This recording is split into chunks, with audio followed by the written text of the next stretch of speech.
तो देखो, जिस बैटल का इतने दिनों से इंतजार था, गोजो वर्सेस तोजी, वो रिलीज हो गई फाइनली। सीजन 2 के एपिसोड नंबर 3 में वो देखने को मिला। कह सकते हैं ये बैटल बहुत ही ज्यादा बेहतरीन थी। छोटी थी लेकिन देख के इतना मजा आया, क्या बताऊं मैं। तो अब एपिसोड की स्टार्टिंग होती है तो हमें पता चलता है कि कुरोई को किडनैप कर लिया था, जैसा कि एपिसोड 2 के एंडिंग में दिखाया जाता है। देन हमें पता चलता है गेटो के होते हुए कुरोई को इसलिए किडनैप किया गया था क्योंकि गेटो वहां से चला आया था, क्योंकि कुरोई ने उसे कहा था कि आप मुझसे फास्ट हैं तो आप जाके रिको को बचाइए, तब तक मैं आपके बाद वहां पर पहुंच जाऊंगे। लेकिन पता चलता है जैसे ही गेटो वहां से जाता है तब वहां पर स्टार रिलीजियस ग्रुप के कुछ लोग आते हैं एंड उसे उठाकर लिए जाते हैं। एंड थोड़ी देर बाद गोजो एंड गेटो उसको बचा भी लेते, तो कोई बड़ी बात नहीं थी।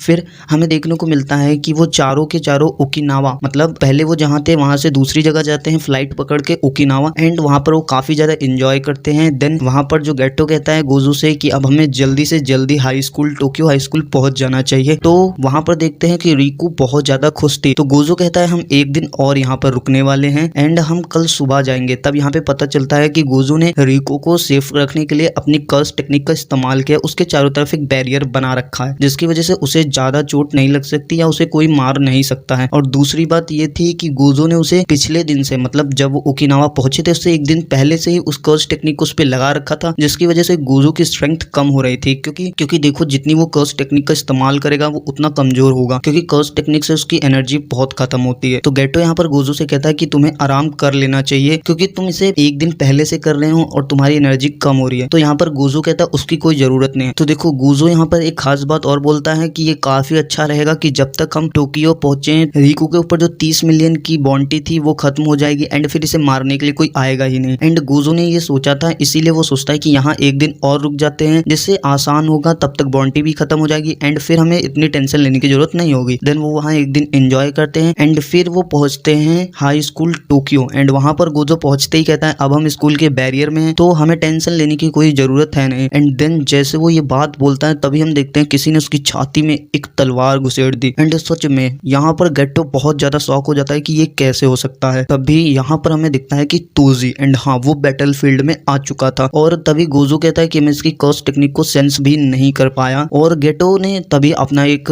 कर्स स्पिरिट इस्तेमाल किया एंड उसे दूर फेंक दिया तोजी को। तब गोजो कहता है कि तुम यहाँ पर रिको को और कुरोई को लेकर जाओ और मैं इसे यहाँ पर संभालता हूँ। देखो, गोजो ने कहा तो ये बहुत ही कॉन्फिडेंस के साथ था। एंड गोजो पता है क्या कहता है, अपना सेविज डायलॉग मारने की कोशिश करता है एंड कहता है कि तुम पागल हो जो तुम अब इसे मारने की कोशिश कर रहे हो क्योंकि बॉन्टी तो हट चुकी है। तो देखो यार, यहाँ पर सबसे बड़ी जो उल्टा डायलॉग था ना, मतलब जो गोजो पे सेविज डायलॉग मारा ना तोजी ने, वो कहता है बेवकूफ, ये बॉन्टी मैंने खुद रखी थी। मतलब जो ज्यादा बकबक करने वाले होते ना वो शब्द इस्तेमाल करता है, ब्लफिंग करने वाले लोग। मतलब सोच रहे हो ना, ये बंदा मुझे इसीलिए बेस्ट लगा। देखो, एक बात बताना भूल गया, जब तोजी ने उसकी पीठ में तलवार घुसेड़ी थी तब गोजो से एक बात और कहता है, मैंने तुम्हें कहीं देखा है। एंड देन तोजी यहाँ पर कहता भी है कि हाँ, मैं भी इंसानों को याद नहीं रखता हूँ, ये भूलने की मेरी भी आदत है। एंड पता है तोजी ने, मतलब कि गोजो ने तोजी को कब देखा था? वो देखा था जब उसकी 6 आइज ओपन हुई थी, तब तोजी उसे देखने जाता है गोजो को, कि जो गोजो फैमिली में लड़का पैदा हुआ है वो कौन है, ये देखने के लिए वो वहां पर गया था। तो सबसे पहली बार वहां पर सतोरू ने उसे देखा था। तो उसके बाद दोनों ने एक दूसरे को बैटल फील्ड में ही देखा। यहाँ पर अब बैटल स्टार्ट होती है। तभी गोजो रियलाइज करता है कि इसके अंदर कोई कर्स टेक्निक है ही नहीं, ये सब उसका फिजिकल टैलेंट है, क्योंकि इसके ऊपर हेवनली रिस्ट्रिक्शन लगी है। देखो, हेवनली रिस्ट्रिक्शन मांगा में तो पूरी तरह से बता दिया गया, लेकिन अभी तक एनिमे में नहीं दिखाया गया, तो मुझे इतना कुछ खास पता भी नहीं है। तो देखो, उसके बाद इन दोनों के बीच में बैटल स्टार्ट हो जाती है एंड गोजो इस्तेमाल करता है कर्स टेक्निक लैप्स।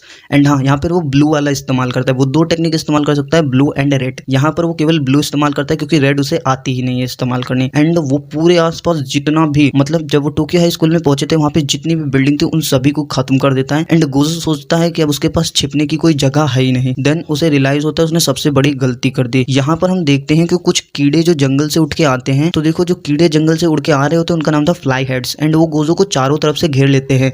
एंड हाँ, यहाँ पे ये कीड़े आए कहाँ से? तो देखो, तोजी जो था वो अपने पास एक कर्स स्पिरिट रखता था।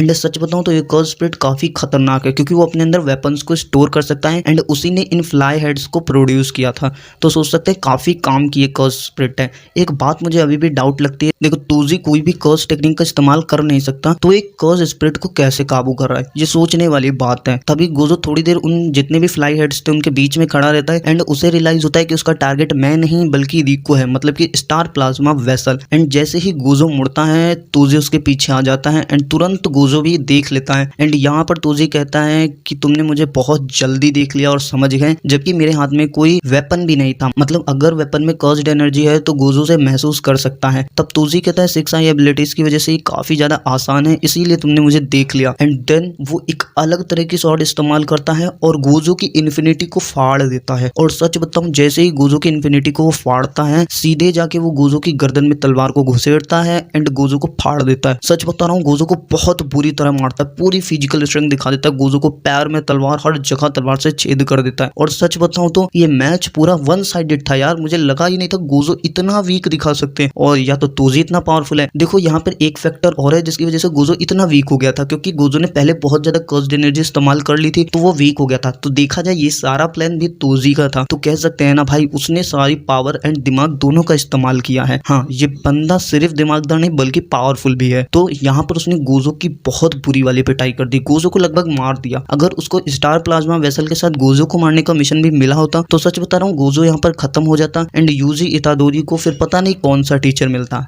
फिलहाल इसके बाद हमें दिखाया जाता है कि अब वो जाता है रिकू को मारने के लिए, स्टार प्लाज्मा वेसल को। वहां पे उसके साथ होता है गेटो एंड गेटो उसको लेके जाता है जहां पर उसका मर्ज होना था मास्टर टेंजन के साथ। तो देखो गेटो से लेकर पहुंचता है वहां पर एंड उस जगह का नाम था the main hall of Tom's of the star. हाँ, यही नाम है। तो वहां पर गेटो फिर रिकू से कहता है तुम यहाँ से जाओगे तो सीढ़ियां मिलेंगे एंड सीढ़ियों से जब तुम अंदर पहुंचोगी, जो हॉल है उसमें एक बहुत बड़ा पेड़ है, उसके पास जाना है एंड फिर तुम्हारा मर्ज स्टार्ट होगा। एंड यहाँ पर एक स्पेशल बैरियर है जो कि उस स्कूल वाले बैरियर की तरह नहीं है जो उन्होंने लगाया था रिकू को प्रोटेक्ट करने के लिए। ये काफी ज्यादा खास बैरियर है एंड जब तक मर्ज कंप्लीट नहीं हो जाएगा मास्टर टेंजन तुम्हें प्रोटेक्ट करेंगे। एंड देन यहाँ पर एक बात फिर वो कहता है रिकू से कि अब तुम चाहो तो तुम्हारे पास दो ऑप्शन है, या तो तुम मना भी कर सकती हो इसको, मतलब हाँ, मर्ज होने से ही मना कर दो। वो गेटो यहाँ पर कहता है कि तुम्हारे पास रास्ता है, ये जरूरी नहीं है कि तुम मर्ज करो, क्योंकि जब उनके जो इंस्ट्रक्टर था, मतलब जिसने उन्हें बताया था इस मिशन के बारे में गेटो एंड गोजो को, उसने कहा था मर्ज का मतलब पूरी तरह से इरेज, मतलब रिको पूरी तरह से खत्म हो जाएगी। तो उसने कहा तुम चाहो तो मना भी कर सकते हो। तब गेटो यहाँ पर रिको से बोलता है कि अगर तुमने मना कर दिया तो हम तुम्हारे फ्यूचर को सिक्योर करेंगे, क्योंकि मैं और Gojo we are most powerful. तो देखो बात तो सही थी, वो पावरफुल थे जब तक वो तोजी से नहीं मिले थे। एंड देन रिको का यहाँ पे थोड़ा सा पास दिखाया जाता है कि वो पहले से ही बहुत खास थी, लेकिन उसके पेरेंट्स मर गए तो लोनलीनेस एंड सैडनेस में वो जी, लेकिन अब वो और जगह घूमना चाहती है और लोगों के साथ जीना चाहती है। तभी यहाँ पर दिखाते हैं गेटो से अपना हाथ देता है कि चलो मैं तुम्हें बचा लूंगा। देन जैसे ही रिको उसके हाथ में हाथ रखने वाली होती है तोजी उसका सर उड़ा देता है गन से एंड गेटो शॉक हो गया कि ये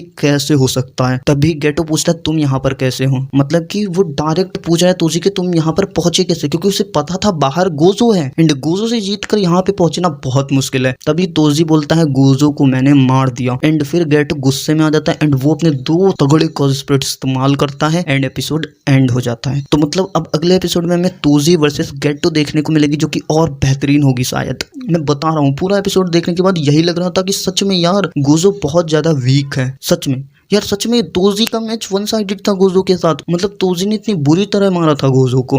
एंड हाँ, उसने जिस वेपन का इस्तेमाल किया था उसकी इन्फिनिटी को फाड़ने के लिए, उस वेपन का नाम भी बता, वो एक स्पेशल ग्रेड कर्स्ड टूल था जिसका नाम था इन्वर्टेड स्पेयर ऑफ हेवन, जो कि काफी ज्यादा पावरफुल था यार। इतनी आसानी से उसने गोजो की इन्फिनिटी को चीर दिया एंड गोजो को बहुत भद्दी मौत दी थी। तो यार ये वाला एपिसोड बहुत कमाल का था, अगर आपने नहीं देखा तो एक बार जाके जरूर देखना।